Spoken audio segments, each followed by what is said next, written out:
বন্ধুরা, আপনারা যদি ব্যাংক অ্যাকাউন্টের সাথে ডিবিটি লিঙ্ক করতে চান বা আপনার ব্যাংকের সাথে ডিবিটি লিঙ্ক আছে কিনা সেটি জানতে চান ঘরে বসে মোবাইলের মাধ্যমে, তাহলে আপনারা একদম সঠিক ভিডিওতে এসেছেন।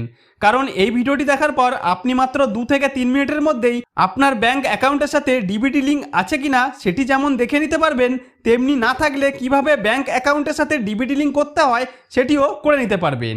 তো সেটি জানতে হলে সবার প্রথমে আপনাদের এনপিসিআই এর ওয়েবসাইটে যেতে হবে।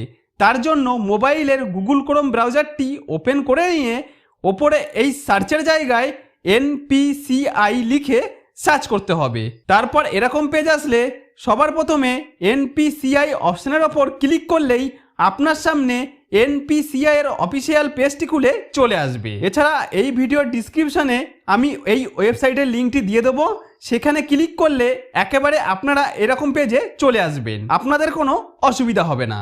এরপর ওপরের বাম দিকে 3টি দাগের আইকন দেখতে পাবেন, এখানে ক্লিক করতে হবে। তারপর এখানে এই কাস্টমারের ওপর ক্লিক করবেন। এরপর এরকম পেজ আসলে এখানে অনেকগুলি অপশনের মধ্যে ভারত আধার সিডিং এনেবেল নামে একটি অপশন দেখতে পাবেন, এখানে ক্লিক করবেন।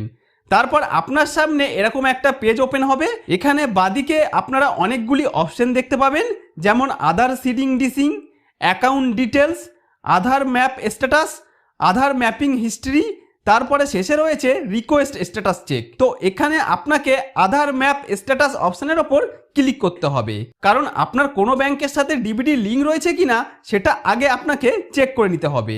তাতে কি হবে, আপনি যে ব্যাংকের সাথে ডিবিটি লিঙ্ক করতে চাইছেন সেই ব্যাংকের সাথে যদি আগে থেকেই ডিবিটি লিঙ্ক করা থাকে তাহলে আপনাকে কিছু করতে হবে না। তো এখানে সবার প্রথমে এন্টার ইওর আধারের জায়গায় আপনাকে আপনার আধার কার্ডের নাম্বারটি এখানে দিয়ে দিতে হবে। তো আধার কার্ডের নাম্বার দিয়ে দেওয়ার পর নিচে একটি ক্যাপচা কোড দেখতে পাবেন, সেটি এই বক্সে দিয়ে দেওয়ার পর নিচে চেক স্ট্যাটাস অপশনের ওপর ক্লিক করলেই আপনার কাছে একটি ওটিপি যাবে। ওটিপি আপনার সেই নম্বরেই যাবে যে নম্বরের সঙ্গে আধার কার্ডের লিঙ্ক রয়েছে। ওটিপি দেখে নিয়ে এখানে দিয়ে দেওয়ার পর নিচে কনফার্ম অপশনের ওপর ক্লিক করবেন, তাহলে আপনার সামনে এরকম পেজ খুলে চলে আসবে। এখান থেকে আপনারা দেখে নিতে পারবেন আপনার আগে থেকে ডিবিটি লিঙ্ক রয়েছে কিনা। যদি এখানে আমার মতো নট এনেবল ফর ডিবিটি লেখা থাকে তাহলে মনে করবেন আপনার কোনো ব্যাংকের সাথে ডিবিটি লিঙ্ক নেই। আর যদি এখানে এনেবল ফর ডিবিটি লেখা থাকে তাহলে এই জায়গাতে ব্যাংকের নামটি থাকবে, সেই ব্যাংকের সাথে মনে করবেন আপনার ডিবিটি লিঙ্ক রয়েছে। এবার যদি এখানে এনেবল ফর ডিবিটি না থাকে বা এখানে যে ব্যাংকের সাথে ডিবিটি রয়েছে সেই ব্যাংকটি বাদ দিয়ে আপনি আপনার অন্য ব্যাংকের সাথে ডিবিটি লিঙ্ক করতে চান, তাহলে আপনি কি করবেন, এখানে ওপরে বাঁদিকে যে হোম আইকন দেখতে পাচ্ছেন এর ওপর ক্লিক করতে হবে। তারপর এরকম আসলে এখান থেকে আধার সিডিং ডিসিং নামে একটি অপশন দেখতে পাবেন, এখানে ক্লিক করতে হবে। তারপর আপনার সামনে এরকম পেজ খুলে চলে আসবে।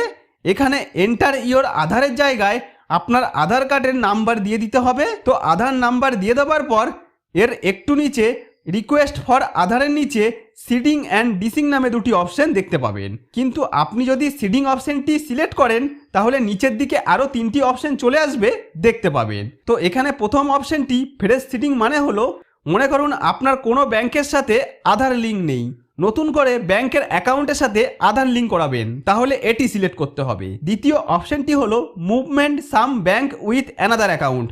এর মানে হলো ধরুন আপনার একই ব্যাংকে 2টি অ্যাকাউন্ট রয়েছে, তার মধ্যে একটি অ্যাকাউন্টের আধার লিঙ্ক আছে আরেকটিতে নেই, আপনি সেটি বাদ দিয়ে অন্য অ্যাকাউন্টে লিঙ্ক করাতে চান, তাহলে এটি সিলেক্ট করবেন।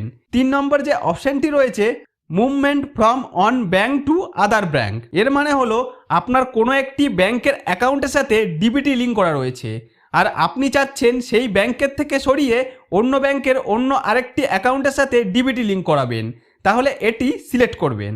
তো বন্ধুরা, আশা করব আমি আপনাদের এই 3টি অপশন সম্বন্ধে বোঝাতে পেরেছি।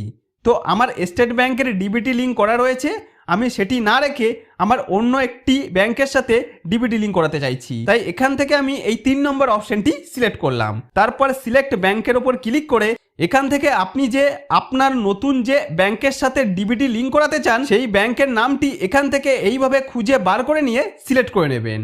তো ব্যাংকের নামটি সিলেক্ট করে নেবার পর এর একটু নিচে অ্যাকাউন্ট নাম্বারের জায়গায় আপনি যে ব্যাংকের নামটি একটু আগে সিলেক্ট করলেন সেই ব্যাংকের অ্যাকাউন্ট নাম্বারটি এখানে দিয়ে দিতে হবে। তারপর কনফার্ম অ্যাকাউন্টের জায়গায় সেই একই অ্যাকাউন্ট নাম্বারটি আরেকবার টাইপ করে কনফার্ম করে নিতে হবে। তারপর এই বক্সটি এইভাবে সিলেক্ট করে নিয়ে নিচের দিকে আসলে এখানে বক্সের মধ্যে ক্যাপচা নাম্বার দেখতে পাবেন, সেগুলি এই বক্সের মধ্যে এইভাবে লিখে দিয়ে নিচে সাবমিট অপশানের ওপর ক্লিক করলেই আপনার সামনে এরকম একটি টার্ম অ্যান্ড কন্ডিশনের পেজ খুলে চলে আসবে। এই পেজে আপনারা এইভাবে স্ক্রল করে নিচের দিকে আসতে থাকবেন। তো এইভাবে স্ক্রল করে নিচের দিকে আসতে থাকলে একদম নিচের দিকে এগ্রি অ্যান্ড কন্টিনিউ নামে একটি অপশন দেখতে পাবেন, এখানে আপনারা ক্লিক করবেন। তারপর পরের পেজ ওপেন হলে এখানে আধারের সঙ্গে যে মোবাইল নাম্বারটি লিঙ্ক রয়েছে সেখানে একটি ওটিপি আসবে। তো আবার আপনাকে ওটিপিটি দেখে এখানে বসিয়ে দিতে হবে। তো ওটিপি বসিয়ে দেওয়ার পর নিচে কনফার্ম অপশনের ওপর ক্লিক করলেই একটু লোড নেবে। তো লোড নেবার পর এরকম আসলে এখানে কনফার্ম অপশনের ওপর ক্লিক করলে আবার কিছুক্ষণ লোড নেবার পর এরকম আসলে তো এখানে লোডিং কমপ্লিট হবার পরেই আপনার ব্যাংক অ্যাকাউন্টের সাথে ডিবিটি লিঙ্ক সফলভাবে হয়ে যাবে। তো এখানে লোডিং সম্পূর্ণ কমপ্লিট হয়ে যাবার পরেই আপনার ব্যাংক অ্যাকাউন্টের সাথে ডিবিটি লিঙ্ক সফলভাবে হয়ে যাবে। তাহলে বন্ধুরা এইভাবে খুব সহজেই আপনারা আমার স্টেপগুলি পরপর ফলো করে আপনি ঘরে বসে মোবাইলের মাধ্যমেই আপনার ব্যাংকের সাথে ডিবিটি লিঙ্ক খুব সহজেই করে নিতে পারেন। তো বন্ধুরা আশা করব ভিডিওটি আপনাদের যথেষ্ট উপকারে আসবে। যদি কোনো উপকার এসে থাকে তাহলে ভিডিওটিতে একটি লাইক করে দিন। আর আপনি যদি আমার চ্যানেলে নতুন হয়ে থাকেন তাহলে চ্যানেলটিকে সাবস্ক্রাইব করে বেল আইকনটিকে অন করে রাখেন এই ধরনের নতুন নতুন ভিডিও পাওয়ার জন্য।